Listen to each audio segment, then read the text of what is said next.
Aktris Natasha Wilona mengaku kerap dijodoh-jodohkan oleh warganet dengan pemain bulu tangkis Kevin Sanjaya. Lantaran, keduanya dulu sering membagikan momen kebersamaan di video YouTube Natasha Wilona. Bahkan, sempat diisukan Kevin dan Wilona sempat menjalin hubungan dekat. Meskipun begitu, banyak warganet yang masih tetap memberikan dukungan untuk Kevin dan Natasha. Terkait hal itu, Natasha Wilona akhirnya angkat bicara soal kedekatannya dengan Kevin.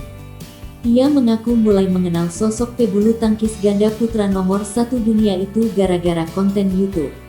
Ia pun menyadari banyak warganet yang menjodoh-jodohkan dirinya dengan Kevin Sanjaya. Namun, aktris 23 tahun ini menganggap wajar hal tersebut. Bagi Wilona, usaha penggemar menjodohkan dirinya dengan Kevin sebagai bentuk support yang positif. Bagi Wilona, dalam memilih suami haruslah yang terbaik dan cocok dengan pribadinya. Lantaran, ia tak mau terburu-buru bahkan salah dalam memilih calon suami nantinya.